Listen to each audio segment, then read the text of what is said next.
말씀 보도록 하겠습니다. 요한계시록 5장 7절부터 14절까지의 말씀입니다. 요한계시록 5장 7절부터 14절까지의 말씀. 저와 여러분이 한 절씩 교독하고 마지막 절은 합독하도록 하겠습니다. 요한계시록 5장 7절부터 14절까지의 말씀입니다. 신약성경 제 성경으로는 404페이지에 있습니다. 교독하도록 하겠습니다. 그 어린 양이 나와서 보좌에 앉으신 이의 오른손에서 두루마리를 취하시니라. 그 두루마리를 취하심에 네 생물과 24 장로들이 그 어린 양 앞에 엎드려 각각 검은고와 향이 가득한 금 대접을 가졌으니 이 향은 성도의 기도들이라. 그들이 새 노래를 불러 이르되 두루마리를 가지시고 그 임봉을 떼시기에 합당하시도다. 일찍이 죽임을 당하사 각 족속과 방언과 백성과 나라 가운데서 사람들을 피로 사서 하나님께 드리시고 그들로 우리 하나님 앞에서 나라와 제사장들을 삼으셨으니 그들이 땅에서 왕노릇 하리로다 하더라. 내가 또 보고 들음에 보좌와 생물들과 장로들을 둘러선 많은 천사의 음성이 있으니 그 수가 만만이요 천천이라. 큰 음성으로 이르되 죽임을 당하신 어린 양은 능력과 부와 지혜와 힘과 존귀와 영광과 찬송을 받으시기에 합당하도다 하더라. 내가 또 들으니 하늘 위에서와 땅 위에서와 땅 아래와 바다 위에와 또 그 가운데 모든 피조물이 이르되 보좌에 앉으신 이와 어린 양에게 찬송과 존귀와 영광과 권능을 세세토록 돌릴지어다 하니 내 생물이 이르되 아멘 하고 장로들은 엎드려 경배하더라. 아멘. 네, 우리 주변을 보고 이렇게 한번 인사하도록 하겠습니다. 당신이 옆에 앉으면 괜히 기분이 좋습니다. 네, 우리 앞뒤로도 인사하겠습니다. 당신 얼굴만 보면 이유 없이 기분이 좋아집니다. 네, 우리가 하나님 은혜 가운데 그냥 만나기만 해도 좋은 그런 관계가 되었으면 좋겠습니다. 우리 주일을 맞아서 우리 예배하는 이 순간에 우리가 온전히 하나님께 예배하고 또 성도들끼리의 진한 교제가 있는 이후에는 좀 모임 시간이 많이 어렵기 때문에 예배 가운데 좀 영적 교제가 충분히 있었으면 좋겠습니다. 또 오늘 집에서 예배드리고 또 우리 레이크우드에서 예배드리고 계신 우리 빛가소금교회 모든 성도님들을 주님의 이름으로 축복합니다. 네, 오늘은 요한계시록 5장 7절부터 14절까지의 말씀을 가지고 누구를 위해 노래하는가라는 제목으로 하나님 말씀 증거하도록 하겠습니다.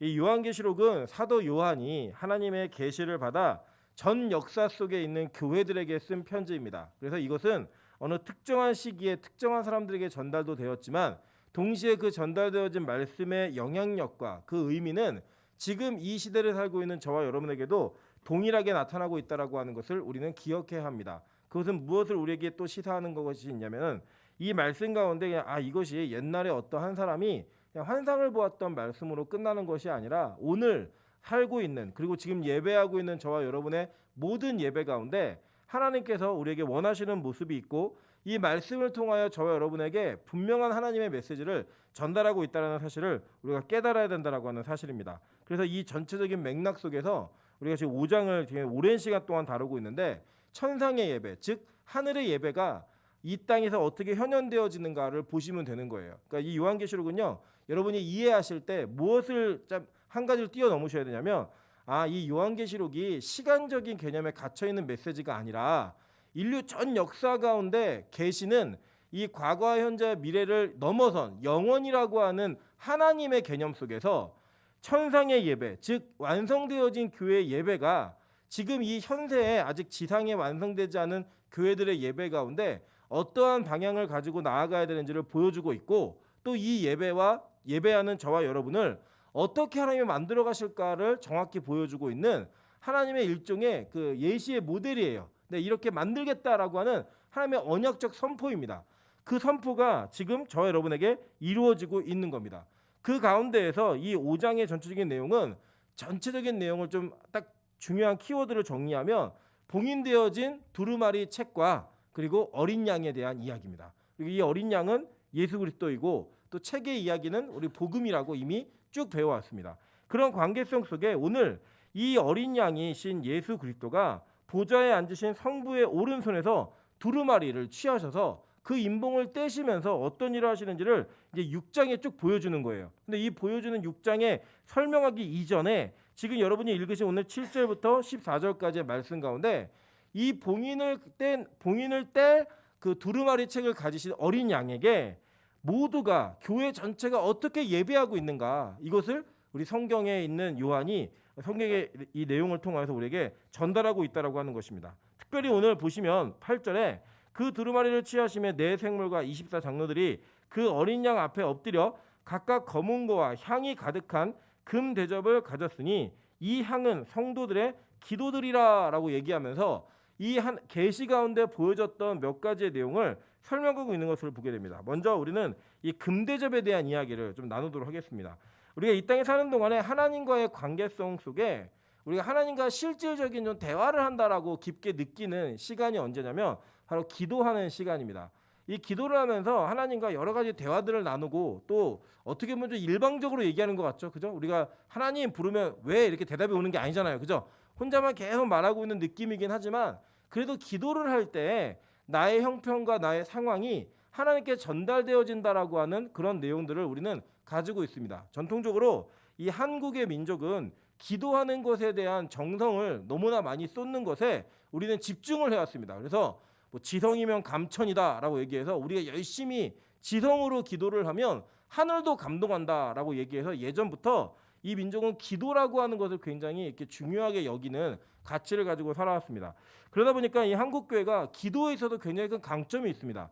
여러분 우리 아시는 바와 같이 우리 빛가소금교회도 예배 전이나 기도회를 할 때 주여 삼창 내지는 뭐 주여 한번 이렇게 부르고 기도하는 내용들을 합니다. 여러분 이제 그것도 많이 변하셨죠, 그죠? 예전에 주여 삼창 손 들고 하시자 그러면 다 도마뱀이 되셔가지고 이게 살짝 하시고 이렇게 못하다가 요새는 금요기도회 때 그냥 기도하시는 걸 보면 제가 옆에서 쫓아올까 봐 겁이 날 정도로 막 큰 소리로 이렇게 주여 삼창하면서 기도하시는 변화되어진 은혜가 있습니다. 근데 여러분 이게요 전 세계적으로 없는 기도의 방법입니다. 그래서 실제로 많은 그 부흥하는 교회들을 바라보고 또 한국교회 영향력을 미쳤던 그 지역들을 가면 주여 삼창을 해요. 그러니까 예를 들면 중국 같은 경우는 주여라는 단어가 주아입니다. 그래서 주아 이렇게 하고 그리고 또 영어권에 가면 지저스 하면 되게 해요. 진짜로.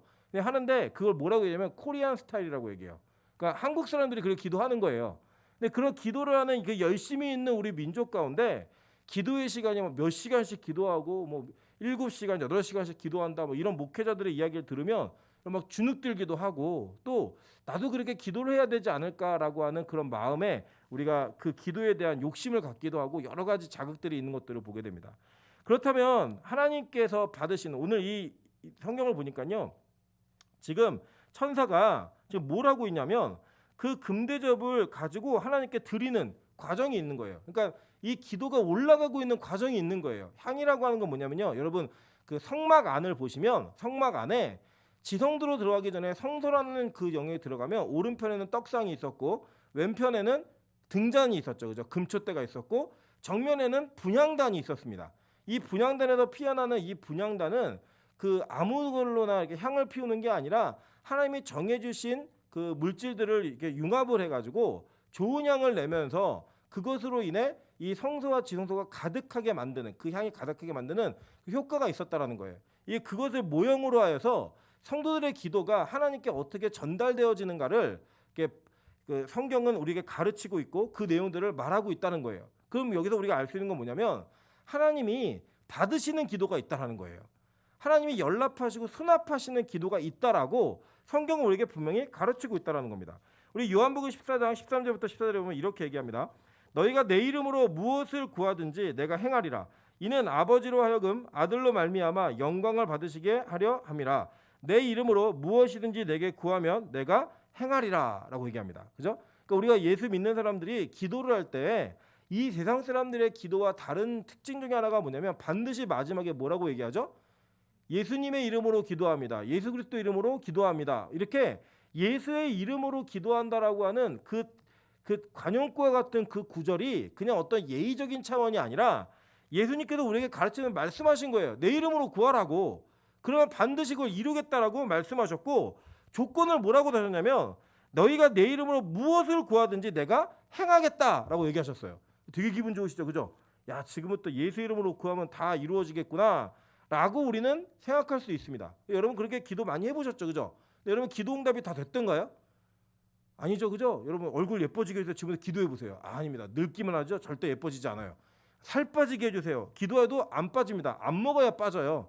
막 먹으면서 살 빠지게 이런 기도는 이루어지지 않더라는 거예요. 그러면 분명히 예수님께서는 야 너희들이 내 이름으로 무엇이든지 구하면 내가 이루겠다라고 말씀하셨는데 실제 우리 현상 속에는 아까 유치한 기도 말고도요.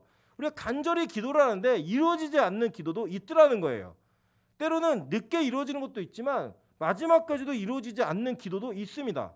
실제로 제가 아는 많은 교회를 떠났던 성도들, 떠나고 있는 성도들에게 이런 어떤 그 왜 교회를 떠나게 되는지 물어보면 대충 이런 내용들 많이 있습니다. 어머니나 아버지가 아프셔서 그 아버지나 어머니의 회복을 위해 정말 열심히 간절히 기도를 했는데 하나님이 끝까지 안 들어주시고 그 부모님의 가족이나 뭐 형제들 가운데 누군가가 그대로 죽더라는 거예요. 그걸 보면서 하나님은 없다, 하나님은 살아계시지 않다라고 하는 그 충격과 하나님에 대한 분노, 이걸 가지고 교회를 떠나는 사람들 굉장히 많이 있습니다. 여러분 실제로 교회를 떠나지 않더라도 기도에 대한 소위 말하는 효과를 못 본 사람들은 기도하자라고 하는 그 말에 우리가 무언가 감동이 있거나 그래 기도해야지라는 생각이 잘 안 들더라는 거예요.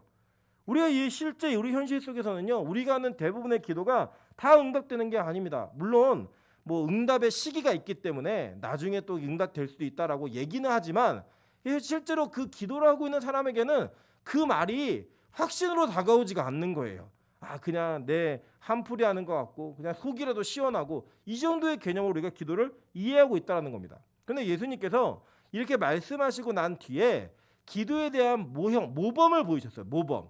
첫 번째로는 우리 그 예배 때 축도 대신에 암송하는 주기도문 아시죠? 주기도문은 제자들이 예수님께 물었습니다.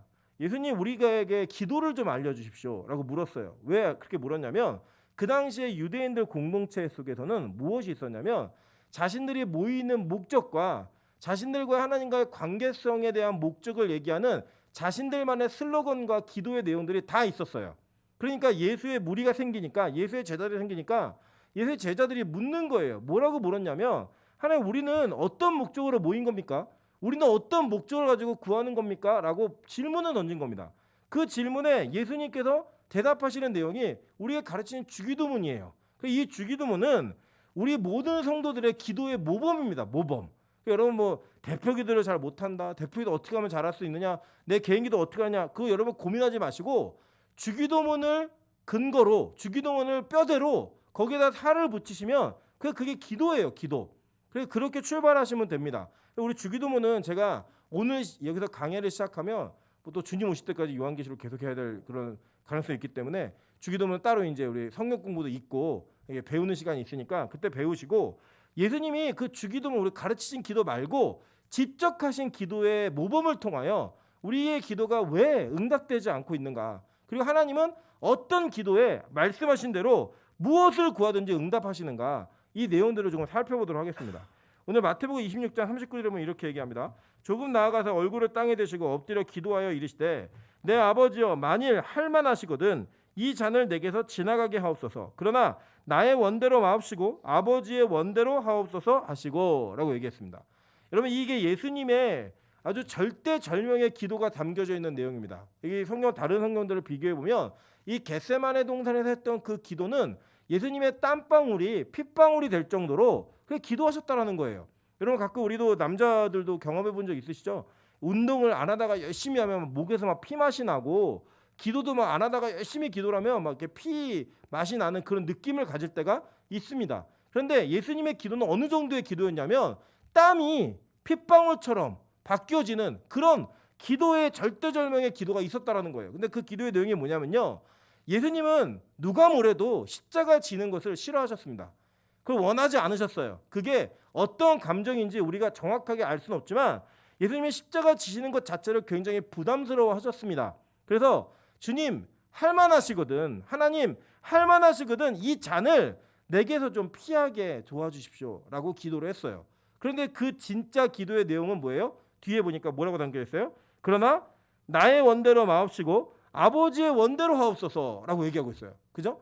자신의 원하는 대로 구한 것이 아니었다라는 거예요. 실제적으로는 그 내용의 기도의 내용을 이게 살펴보면 분명히 예수님의 원함은 있었지만 그 원함보다 더 큰 소원이 무엇이었냐면 아버지의 원함대로 내가 할 수 있게 도와달라는 기도예요. 그죠? 그래서 실제로 이 일은 어떻게 성취되고 이루어지느냐? 예수 그리스도가 아버지의 원하시는 대로 십자가를 지시는 걸로 이 기도가 응답되었다라는 거예요.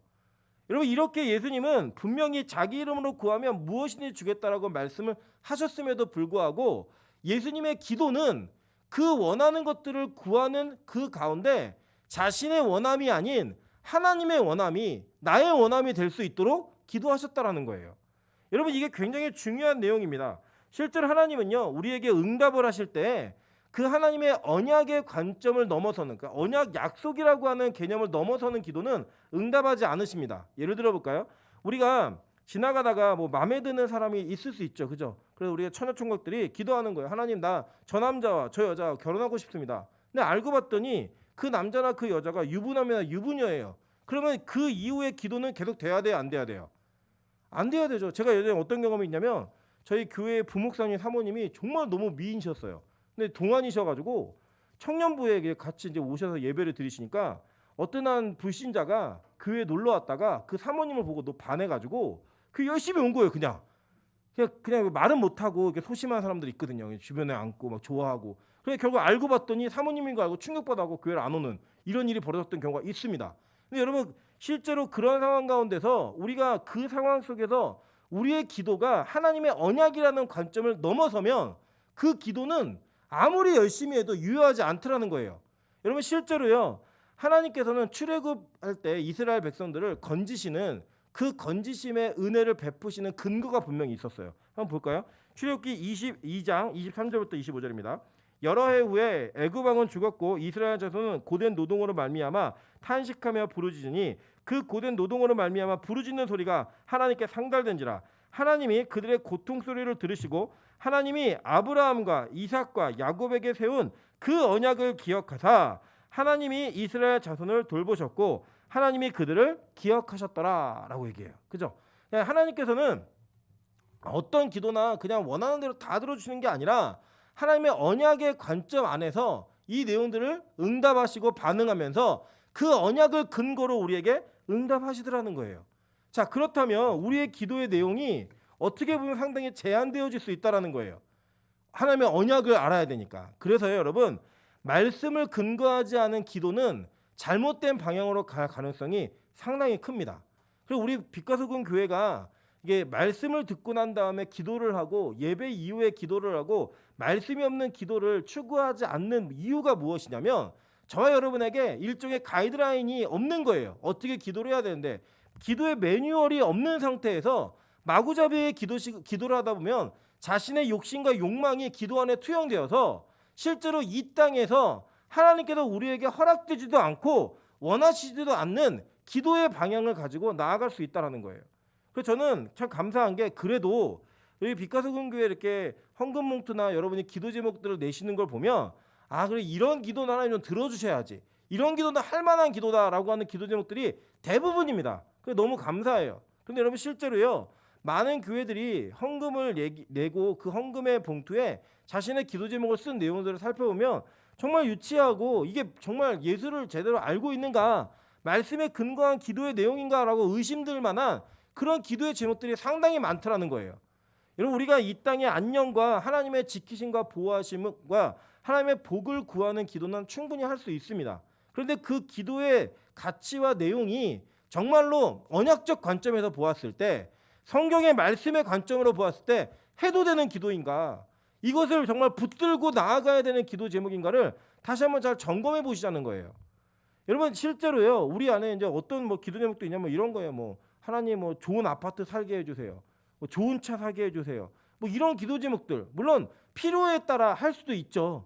상황 속에 그런 게 꼭 필요하다면, 그걸 통해 무언가를 하나님의 영광을 나타낼 수 있다면 저는 그거 충분히 구할 수 있다고 생각합니다. 왜냐하면 보세요, 예수님이 아까 말씀하신 요한복음에 뭘 얘기하셨냐면 너희가 내 이름으로 무엇을 구하든지 내가 행하리니 이는 아버지로 하여금 아들로 말미암아 영광을 받으시게 하려 함이라라고 얘기했어요. 그죠? 우리의 기도 제목과 그 응답의 관계성은 하나님의 아들이신 예수 그리스도의 영광과 직접적으로 관련이 있어야 된다는 거예요. 하나님이 영광 받으시는 일이어야 되는 거예요. 여러분의 응답이 되었을 때. 대부분 우리의 기도의 내용들을 보면 뭐예요? 나의 영광과 내 낫내기 위한, 내가 높아지기 위한, 나의 공의를 드러내기 위한 기도의 제목들이 너무나 많더라는 거예요. 실제로 여러분, 실제로요, 우리 가운데 그러한 기도 제목은 수없이 많이 있었습니다. 근데 믿음이 좋아지고 하나님을 알아가면 알아갈수록 그런 기도의 제목들이 사라지게 되는 거예요. 여러분, 그래서요, 진짜 이 요한복음의 말씀이, 기도에 관련된 말씀이 이루어지는 건 어떤 때 이루어지냐면 완전한 자기 부인과 온전한 영광을 추구할 때만 이루어지는 기도의 응답의 내용인 거예요. 그래서 그 기도의 모범을 예수님이 보이신 겁니다. 어떻게 해요? 자기를 부인하는 모습으로, 내가 원하는 것들은 이런 것들이지만 하나님, 주님이 원하시는 거라면 내가 그것을 따라갈 수 있는 순종함을 주세요 라고 하는 자기 부인의 전제가 있었기 때문에 그 기도의 내용이 응답되어지더라는 거예요.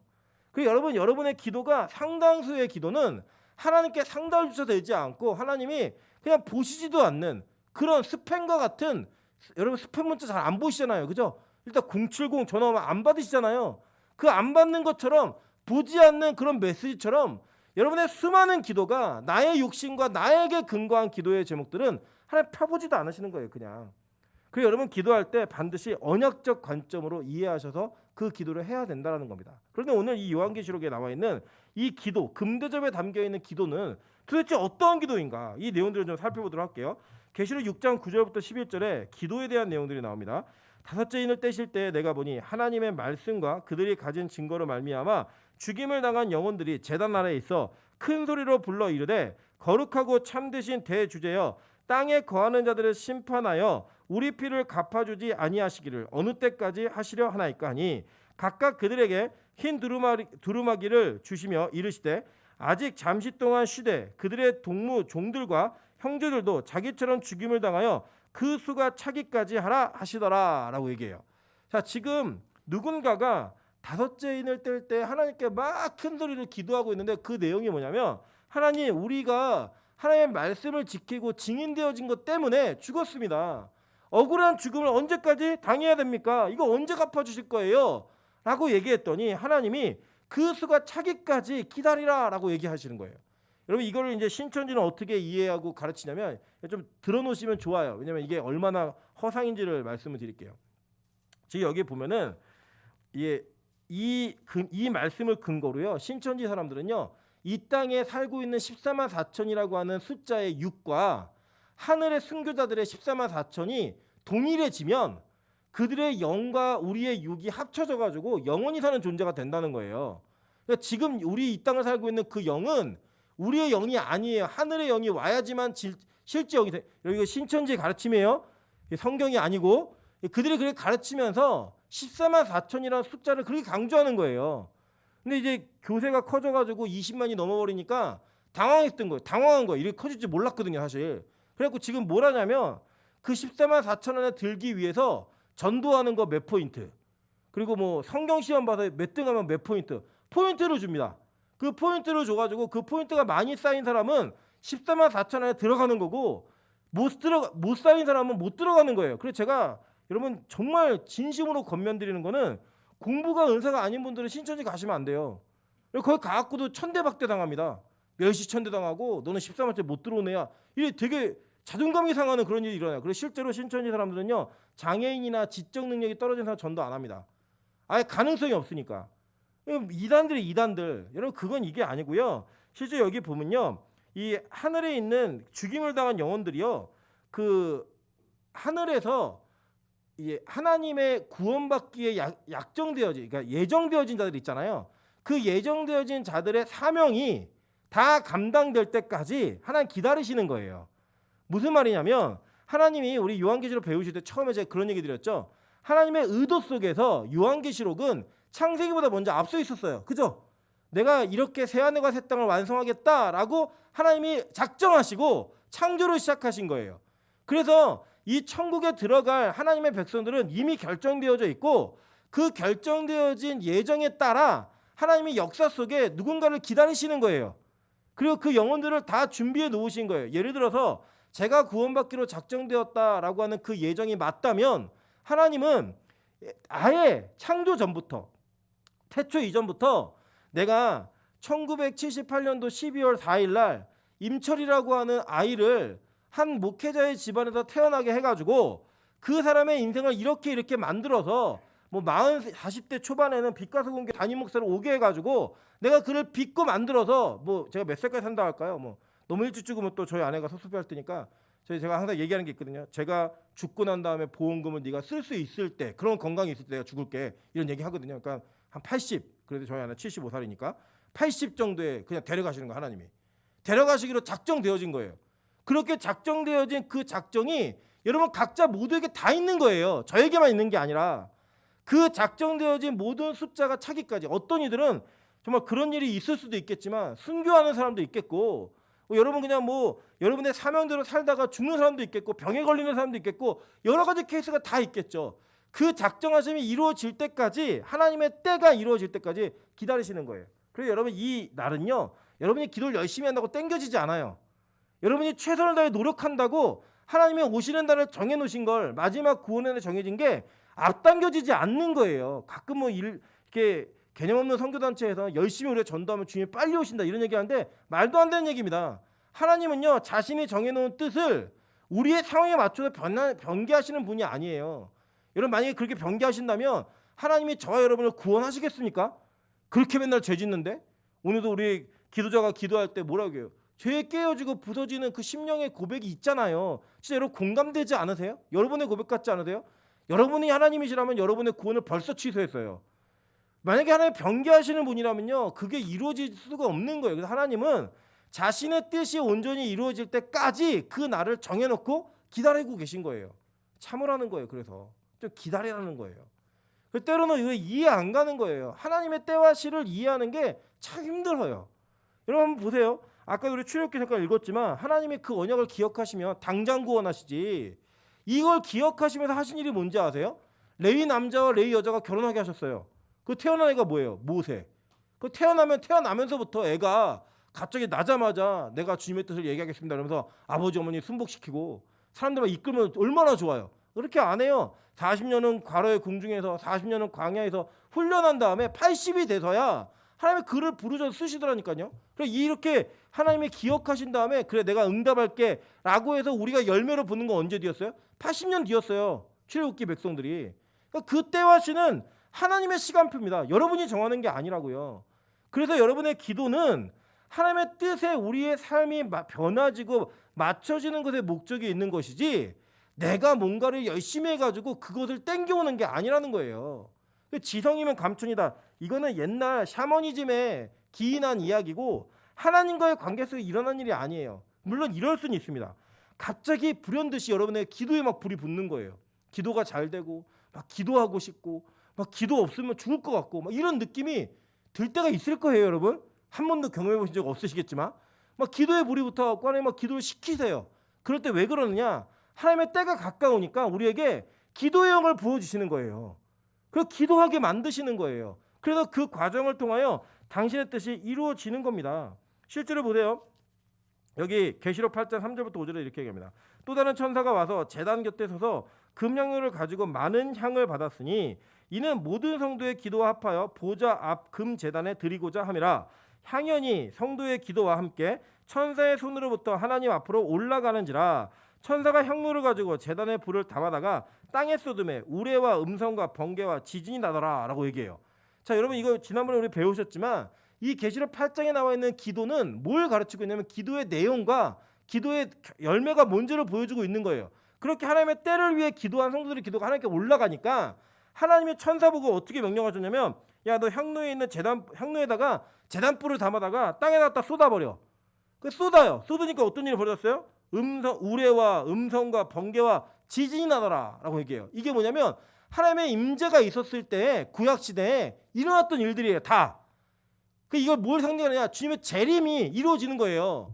그러니까 주의 나라가 이루어지는 것을, 그리고 그 하나님의 뜻이 성취되어지는 것을 성도들이 기도를 하면, 그 기도가 차면 하나님의 뜻 가운데 이 땅에 주님의 재림, 심판이죠. 그죠? 그 심판이 임하게 되는 날이 온다라는 거예요. 그래서 우리에게 그 기도를 시키시는 거예요. 하나님의 그 기도를 원하시는 거예요. 왜 이렇게 하시는가? 왜 굳이 이렇게 하시는가? 잘 보세요. 하나님은요, 여러분이 기도하지 않아도 자신의 일을 이루실 수 있는 분이에요. 맞죠? 하나님은 여러분이 노력하지 않아도 여러분의 도움이 없이도 하나님은 어떤 일이든 다 가능하신 분이에요. 믿으십니까? 그럼에도 불구하고 하나님은 우리와 함께 자신의 일을 이루어 가시기를 원해요. 이유가 뭐냐면 그 과정을 통하여 저와 여러분에게 칭찬받을 만한 그리고 받을 만한 상을 주시기 위해, 그러니까 이건 뭐냐면 주려고 하시는 거예요. 주려고 우리에게 무언가를 주고 싶은데 명분이 없는 거예요. 그 명분이 없으니까 당신의 일을 진행하시면서 그 일에 야, 너 그냥 발만 난 거 숟가락 하나만 더 얹어. 그러면 그냥 그거 네가 한 걸로 해줄게. 이게 치시는 거라고요. 그냥 그걸 위해서 그 하나님의 뜻과 은혜가 이루어지는 그 심판이 이루어지고 재림이 이루어지는 것들 위해 기도하라는 거예요. 기도. 그래서 여러분 이 계시록에 나와 있는, 적어도 계시록이라는 성경에 국한되어진 기도의 내용들은요, 지금 우리가 원하는 것처럼 주님 뭐 되게 해주세요, 뭐 얻게 해주세요, 이거 문제 해결해 주세요, 이게 아니에요. 그 본질적인 기도의 모든 내용들은 하나님이 이 땅에 다시 오시는, 예수 그리스도가 이 땅에 재림하시는 그 재림을 간절히 원하고 기도하는 내용들로 가득 차 있는 내용들이라는 거예요. 그래서 여러분 이 기도를 위해서 하나님이 우리에게 고난도 주고 고통도 주고 또 이 땅의 행복이지만 다 만족할 수 없게 만드시는 겁니다. 여러분 만약에 여러분이 이 땅에서 진짜 여러분이 원하는 대로 죄의 소욕이 다 채워지는 삶을 살았다. 그러면 일시적이고 속임수적인 만족감을 누릴 수 있어요. 갑자기 기도했더니 뭐 잘생긴 남편이 생기고, 갑자기 기도했더니 너무나 예쁜 아내가 생기고, 집도 생기고, 차도 생기고, 다 생기면 그때 그 순간만에 느끼는 기쁨들이 있으실 거예요. 뭐 예를 들면 기다리던 아이를 얻었다, 뭐 기다리던 집을 얻었다. 이때 막 새 집에 들어가셨을 때 여러분 어떠셨어요? 우리 권사님들 막 열심히 아끼고 집사님들 노력해갖고 집 처음 사가지고 그 집에 들어갔을 때 너무 좋지 않으셨어요? 여러분 막 돈 아끼고 모아가지고 여러분이 원하는 차를 사서 그 차를 처음 탈 때 너무나 좋지 않으셨어요? 제가 한번 말씀드린 적 있죠. 제가 타고 싶었던 SUV를 선물 받아가지고 집에 왔는데 밤에 누가 그 차를 긁을까봐 도저히 불안해서 잠을 못 자겠는 거예요. 그래서 진짜 차에서 잤어요, 하루를. 그 새 차 냄새를 맡으면서 너무 시원하고 좋고 행복하더라고요. 근데 지금은요, 뭐 누가 긁었으면 긁었네 그래 말아야 그냥. 그런 기쁨은 만족되지 않더라는 거예요. 우리 인생에 어느 자리까지 가야지? 그 자리 가봐도요 큰 만족감이 없어요. 그래서 우리 인간은 본질적으로 우리 인생의 소욕을 따라 온전한 만족을 누릴 수 없는 존재예요. 계속 뭔가를 원해요. 계속 뭔가를 바라고 그 위치 가면 다음이 또 있는 거예요. 여러분 보세요. 삼성이라는 회사가 매년마다 하는 얘기 뭔지 아세요? 올해가 위기다. 이게 맨날 위기래. 맨날 현금을 50조 넘게 가지고 있는 회사가 맨날 위기라고 얘기해요. 왜 그럴까요? 만족이 없는 거예요. 만족이. 야, 이 정도 벌었으니까 이제 그만하자. 회사 다 접고 다 나눠서 평생 먹고 살자. 이렇게 얘기 안 해요. 우리 인간에게는 그런 죄의 소욕이 있기 때문에 절대로 이 땅에서 만족할 수 없습니다. 그런데 그것 때문에 우리는 예수님의 재림, 즉 완전하게 완성되어진 나라를 기다리게 된다는 거예요. 그리고 그것을 위해 기도하게 돼 있다는 거예요. 그리고 이렇게 금향로에는 그런 기도가 담아져서 올라가는 거예요. 그런데 여러분 여기에는요, 정말 우리가 두려워야 될 것이 또 한 가지가 있습니다. 뭐냐면 심판이 담겨 있어요. 심판. 자, 볼게요. 마태복음 23장 33절부터 36절입니다. 뱀들아, 독사의 새끼들아, 너희가 어떻게 지옥의 판결을 피하겠느냐? 그러므로 내가 너희에게 선지자들과 지혜 있는 자들과 서기관들을 보내매 너희가 그 중에서 더러는 죽이거나 십자가에 못 박고 그 중에서 더러는 너희 회당에서 채찍질하고 이 동네에서 저 동네로 따라다니며 박해하리라. 그러므로 의인 아벨의 피로부터 성전과 제단 사이에 너희가 죽인 바가랴의 아들 사가랴의 피까지 땅 위에 흘린 의로운 피가 다 너희에게로 돌아가리라. 내가 진실로 너희에게 이르노니 이것이 다 이 세대에 돌아가리라. 여러분 여기 보니까요, 지금 예수 믿는 의인들이 맞아 죽는 일이 벌어지는 거예요. 그 맞아 죽는 일이 벌어지고 그들의 흘린 피를 하나님 갚아주겠다라는 거예요. 여러분 이 땅에서요 좀 이러면 좋지 않을까요? 예수 믿는 사람은 다 잘 되고, 예수 믿는 사람 다 성공하고, 안 믿는 사람은 다 이기고, 예수 믿기만 하면 막 성적이 꼴찌에서 막 1도로 다 올라가고, 이런 일이 있으면 우리는 그게 영광이라고 생각할 것 같아요. 그죠? 그런데 하나님께서 원하시는 진짜 영광과 하나님의 심판은 어떻게 준비되어지냐면, 의인들이 이 땅에서 악인들에게 맞아 죽게 하세요. 그래 맞아 죽게 하시는 그 장면을 통하여, 그 결론을 통하여 하나님은 악인들을 심판하시는 명분, 즉 하나님에게 유기되어진 자들, 지옥의 판결을 받을 자들을 심판할 명분을 하나하나 쌓아 가시는 거예요. 그래서 우리가 그런 방식으로 주님의 재림과 심판의 그 공의에 동참하게 되어 있는 거예요. 그래서 예수 믿는 사람은 맞아 죽게 되어 있습니다. 여러분 여기 첫 번째 맞아 죽은 사람이 누구예요? 아벨이잖아요. 아벨이 왜 맞아 죽었습니까? 형에게 뭐 비난을 했어요? 대들었어요? 그러지 않았어요. 그가 한 게 있다면 예배 잘 드린 거예요. 예배 잘 드렸어요. 뭐래? 믿음으로. 그랬더니 믿음이 없는 가인이 아벨을 쳐 죽이더라는 거예요. 여기 보니까 마지막 죽은, 그러니까 예수님 말씀할 때 이게 그 현장 속에서 현실 속에 죽은 마지막 사람이 누구예요? 사가랴. 사가랴라고 하는 사람이 성령과 제단 사이에서 죽었대요. 우리는 이 장면에 어떤 내용들이 담겨지는지 모르지만 이 시대 사람은 다 알았어요. 그게 무슨 말인지. 뭐 우리 이거 있잖아요. 뭐 이한열 어떻게 죽었나 다 알잖아요. 그죠? 뭐 영화로도 나왔고. 그런 것처럼 그 당시에 이 사람들에게는 사가랴 그러면 의인이에요. 예배 잘 드린 사람이에요. 성전 제단 사이에서 죽었다는 건 뭐예요? 예배 드리다 죽은 거예요. 뭘 어떻게 했는지 모르지만 그 예배를 잘 드렸더니 죽더라는 거예요. 여러분 우리는 그렇게 사는 겁니다. 이 땅에서 그렇게 살면서 맞아 죽는 인생을 사는 거예요. 누가요? 그리스도인들이. 승리해야 되는 거, 그 승리는 이 땅의 방식의 승리가 아니에요. 어쩌면 이 땅에서 볼 때는 예수 믿었기 때문에 패배하는 것이고 예수 믿었기 때문에 손해보는 그런 느낌을 받게 할 수도 있어요. 어제 제가 너무 화가 나가지고 정말 마음이 막 울컥울컥 솟아오르는 거예요. 어제 신문기사에 한 기사가 났어요. 전국구 스타가 된 고깃집 모녀. 났는데 내용이 뭐냐면 가까운 동네에서 어떤 그 모녀가 손녀를 데리고 음식점에서 고기를 먹었어요. 고기를 먹었는데 그 고깃집 단골 손님이 왔는데 그분이 허리가 아파서 허리를 댈 수 있는 의자를 좀 앉혀달라고 해서 옆자리에 앉게 된 것 같아요. 그래 갔더니 이 모녀가 다 고기를 다 먹고 난 다음에 카운터에 가서 그 사람이 왔기 때문에 너희들 방역법 위반했고 우리는 불쾌했기 때문에 너네 환불해내라 라고 해서 그 환불에 대한 걸 요구를 했고 지속적으로 전화하고 메시지 보내고 하면서 협박을 하고 막 얘기를 했습니다. 뭐 거기까지는 그냥 야 정말 정신 나간 사람들이 있구나라고 이해할 수 있겠죠. 결국 이 사건이 좀 공론화되고 많은 사람들이 이 사건에 관심을 가지면서 이 모녀가 누구인가를 파헤쳤어요. 파헤친 결과 이 모녀가 이 어머니가요 목사입니다.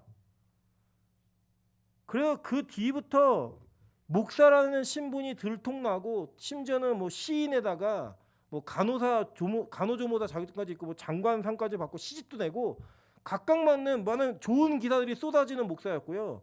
뭐 유튜브에서 활동도 하고 그 딸은 뭐 공방에도 만들어 팔고 이게 다 오픈이 되면서 뭐 댓글이 엄청 달리는 거예요. 딱 터지는 거 보면서 야 진짜 이게 맞나? 예수 믿는 것이 무엇인지를 어떻게 배웠고 어떻게 가르치길래 고깃집에서 약자들, 연약한 분들이 식사하시는 그 옆자리에 식사하신 것 때문에 불쾌하다고 자기 취할 것 다 취하고 그 얼마나 된다고 돈 내놓으라고 환불하고 자기들은 외제차 좋은 차 타고 다니면서 그런 짓들을 하는 자가 목사라는 거예요. 여러분 기독교는요 지금 실패했습니다. 한국 기독교는. 만약에 여러분 안에 그런 생각이 있다면 그런 것이 정당하고 그렇게 하는 것을 복이라고 이야기한다면 여러분 무언가 굉장히 큰 착오가 착각 가운데 있으신 겁니다. 여러분 이걸 쓴 요한이 어떤 형편인지 아셨습니까? 요한은요 지금 반모섬에서 그가 발과 손목에 착고를 차고 돌을 깨고 돌을 나르는 100살 가까운 노구였어요. 그 노구에게 이 승리의 메시지가 주어질 때 여러분이 요한이었으면 어떻게 했을 것 같아요? 하나님 미쳤습니까? 지금 내 형편이 내가 갇혀서 돌 나르면서 돌 깨면서 죄인이 되어가지고 이 고역을 당하고 있는데 뭐 예수가 이겨요? 교회가 승리해요? 이게 말이 돼요? 우리 같았으면 그렇게 몇 번씩 따졌겠죠. 그런데 그렇게 있는 그 요한이 이 메시지를 듣고 기뻐했더라는 거예요. 감격했더라는 거예요. 이 편지를 아시아에 있는 7교회에게 보냈습니다. 7교회 형편 다 보셨죠?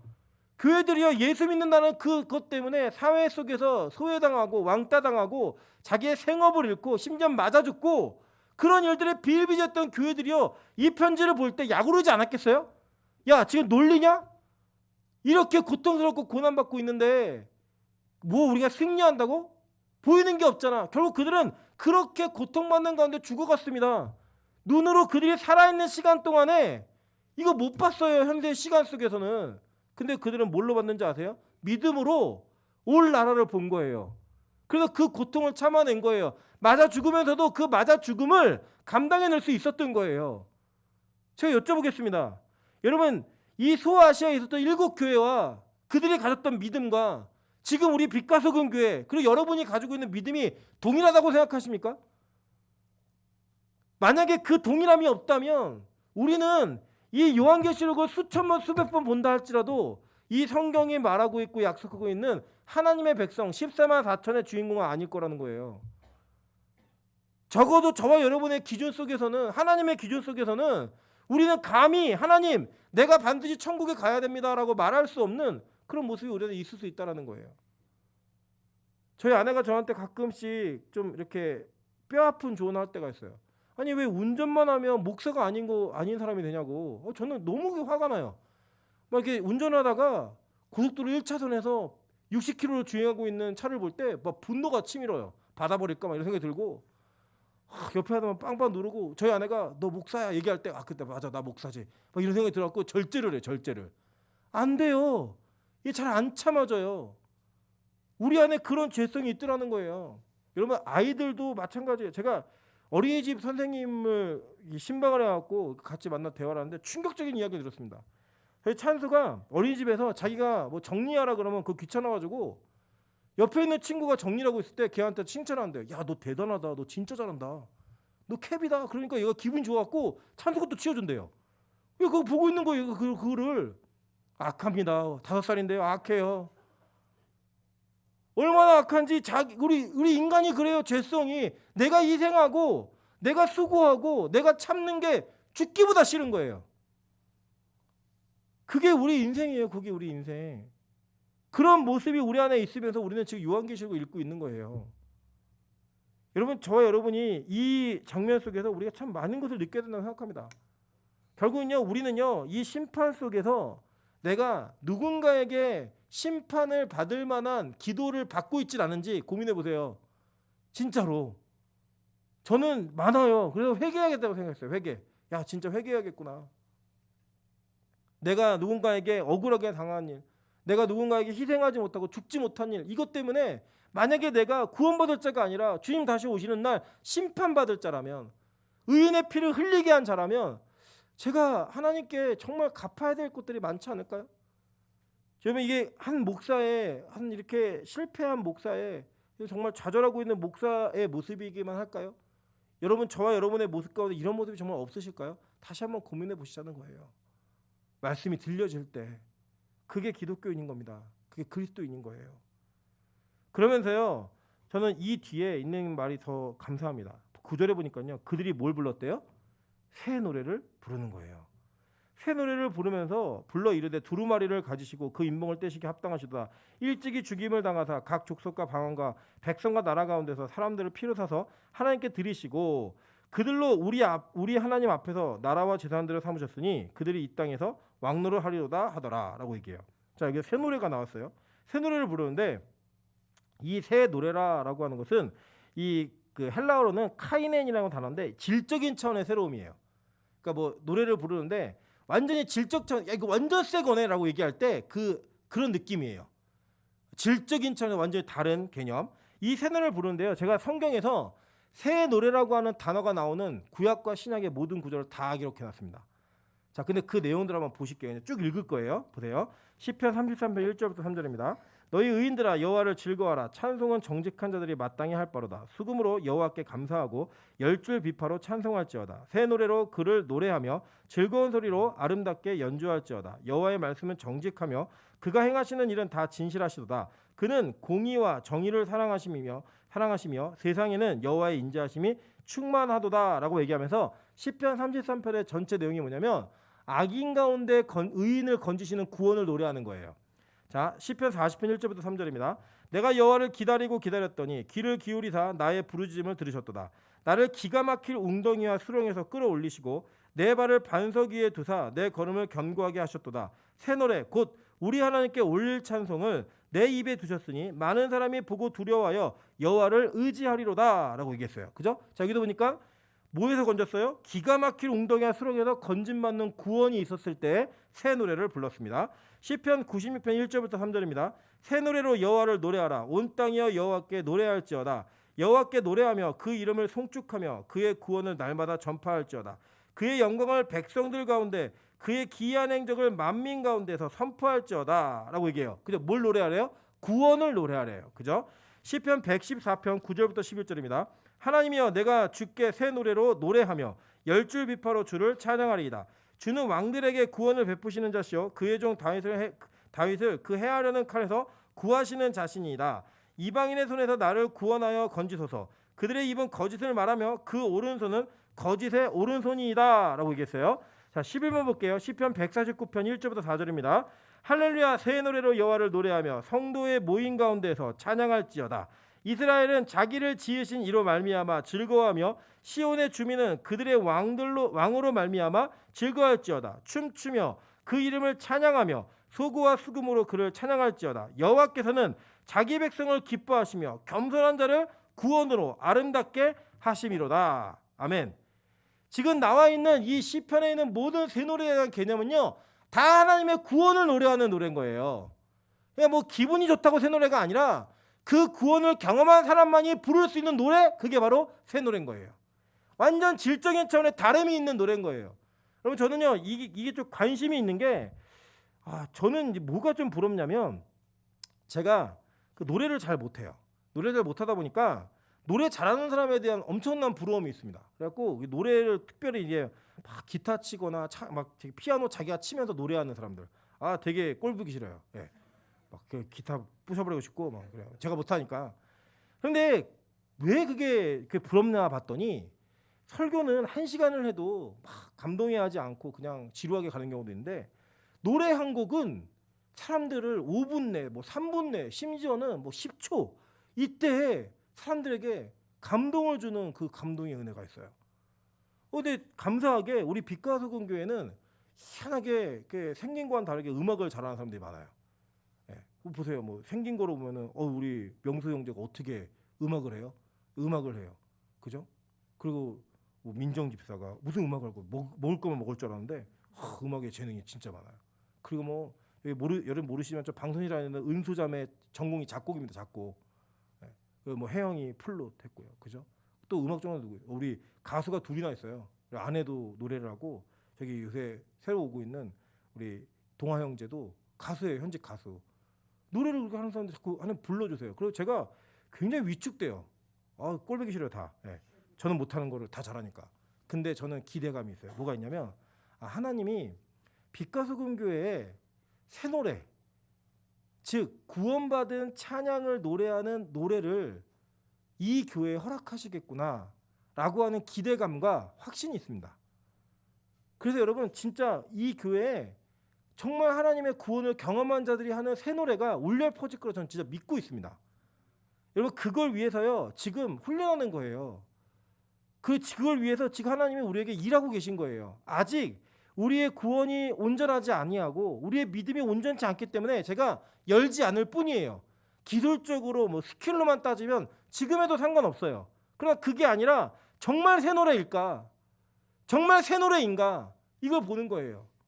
여러분 노래를 잘하는 사람은 세상에 참 많이 있습니다. 그리고 뭐 요새 보니까요, 뭐 우리나라에 뭐 등장하는 걸그룹들, 뭐 오디션 프로에 나온 사람들 보면요, 다 노래 잘해요, 다. 그 다 노래 잘하는 사람 가운데 우리 빛과 소금의 노래 실력이 어느 위치에 가는지 저는 그건 잘 모르겠어요. 그러나 중요한 거 한 가지 뭐냐면 저는 구원의 감격에 있는 성경이 말하고 있는 질적인 다른 새 노래인 카인에는 빛과 소금교가 1등해야 돼요. 그러려면 우리에게 이 구원의 감동과 감격이 어떤 이들 못지않게 누구 못지않은 그 감격과 감동으로 우리한테 터져야 돼요. 그 터지는 터짐으로 말미암아 영적인 찬양과 노래를 할 때 하나님께서 그것을 새 노래라고 인정해 주시는 거예요. 이거 노래 실력이 아니에요. 그들만 할 수 있는 게 아니에요. 구원을 경험한 모든 자들이 할 수 있는 게 바로 새 노래인 거예요. 여러분 지금 여러분의 노래가 어느 수준에 머물러 계시냐는 거예요. 오늘 이 뒤에 보면요, 모든 찬양과 영광과 찬송을 다 하나님께 돌려드립니다. 이 구원을 경험했으니까. 그리고 구약에서도요 계속 그 구원을 경험했던 사람만이 진짜 새 노래를 했다고요. 그런데 구원이 경험되지 않은 채 노래를 하니까 자기를 자랑하고 자기를 드러내고 자기의 영광을 추구하는 그 추구만이 이 땅에 많은 교회들이 있을 뿐이에요. 거기에서 진짜 새 노래를 할 수 있는 교회가 저는 빛과 소금의 교회가 될 거라고 믿고 있습니다. 왜 아멘 안 하세요? 여러분의 고백이어야 된다니까요. 저의 고백이 아니라, 목사의 고백이 아니라 여러분의 진실된 고백이셔야 돼요. 와, 내가 진짜 하나님을 찬양하고 싶다, 내가 진짜 하나님께 찬송을 돌리고 싶다라고 하는 그 고백이 막 여기저기 터져 나오셔야 되는 거예요. 저는 우리 빛과 소금교회가 그 일을 할 수 있을 거라고 믿습니다. 다시 기회를 드릴게요. 믿습니다. 그거는요, 음악 실력이 있다 없다가 아니에요. 듣기 좋다 안 좋다가 아니에요. 정말로 가슴이 터져 나오는 고백이 터져 나와야 되는 거예요. 진짜로. 하나님, 내가 진짜 하나님을 찬양합니다. 왜요? 나를 구원하셨잖아요. 내가 그 지옥의 백성이었는데 아까 그 기도의 내용을 보니까 내가 지옥 갈 백성인데 하나님 나에게 그 기가 막힌 웅덩이와 수렁에서 건지시는 은혜 때문에 내가 하나님 노래하고 싶습니다. 하나님 찬양하고 싶습니다. 그게 내 인생의 목적이 되길 원합니다. 라고 나아가야 되는 거예요. 그래서 여러분, 이게 하나님께서 주는 은혜예요. 은혜. 보세요. 계시록 14장 1절부터 5절에 보면 새 노래에 대한 마지막 종결의 이야기가 있습니다. 또 내가 보니 보라, 어린 양이 시온산에 섰고 그와 함께 14만 4천이 서 있는데 그들의 이마에는 어린 양의 이름과 그 아버지의 이름을 쓴 것이 있더라. 내가 하늘에서 나는 소리를 들으니 많은 물소리와 같고 큰 노랫소리와도 같은데 내가 들은 소리는 검은 곳 타는 자들의 그 검은 곳 타는 것과 같더라. 그들이 보좌 앞과 네 생물과 장로들 앞에서 새 노래를 부르니 땅에서 속량을 받은 14만 4천 밖에는 능히 이 노래를 배울 자가 없더라. 이 사람들은 여자와 더불어 더럽히지 아니하고 순결한 자라. 어린 양이 어디로 인도하든지 따라가는 자며 사람 가운데서 속량함을 받아 처음 익은 열매로 하나님과 어린 양에게 속한 자들이니 그 입에는 거짓말이 없고 흠이 없는 자들이더라. 아멘. 이 고백을 하는 거예요. 이거 갖고 이제 신천지가 이제 14만 4천이 합친다고 얘기하는 건데 말도 안 되는 얘기고요. 사실 이게 그냥 이 죽은 사람들과 이 사람들 같은 사람들이에요. 제가 나중에 이건 또 설명 한번 드릴게요. 시간이 많이 갔기 때문에. 근데 중요한 건 뭐냐? 진짜 새 노래를 부를 자들은 14만 4천이라고 하는 완성되어진 교회. 여러분, 이 14만 4천 문자적으로 해석하시면 안 돼요. 아, 그럼 구원은 14만 4천이 받는구나가 아니고요. 14만 4천이라는 숫자는요, 구약의 12지파, 신약의 12사도 곱하고 그 당시에 레기온이라고 하는 로마 군대에 완성되어진 숫자가 있었어요. 그걸 곱하면 14만 4천이라는 숫자가 나와요. 그러니까 뭐냐면 우리 이런 거죠. 너 엄마가 10번은 넘게 얘기했지? 라고 얘기하면 실제로 3번도 얘기 안 했어요. 그죠? 그러니까 10번이라고 하는 건 내가 충분히 완벽하게 너한테 얘기했다 이거예요. 뭐 10번 찍어 안 넘어간 놈 없다 얘기할 때 우리 그 10번이라는 숫자 우리 완전함이 있잖아요. 뭐 9번 하면 한 번만 더 해봐 뭐 이런 거 있잖아요. 그런 것처럼 10번이라고 하는 그 숫자가 완성되는 것처럼 14만 4천이라는 숫자는 구원받기로 작정되어진 완벽한 숫자를 얘기하는 거예요. 상징이에요. 상징. 아시겠죠? 이 숫자 아니라고요. 신천지가 이해하는 것처럼 말도 안 되는 얘기 하지 마세요. 이 14만 4천의 숫자는 그냥 교회에 완성된 숫자예요. 그러니까 즉 이 구원받기로 작정되어진 예정되어진 자들만 새 노래를 할 수 있다는 거예요.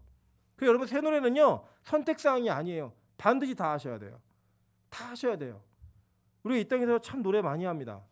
특히 교회 다니시는 분들은요, 뭐 수요일날, 금요일날, 뭐 주일날 안 빠지면 뭐 노래를 기본적으로 우리가 뭐 3곡, 4곡 정도 선곡을 하니까 일주일에만 해도 20곡 가까이 부르세요. 쉽지 않은 일이에요. 그런데 여러분, 그 노래를 부르는 가운데 그 노래의 찬양의 대상과 주인공이 누구십니까? 혹시 여러분 자신 아니십니까?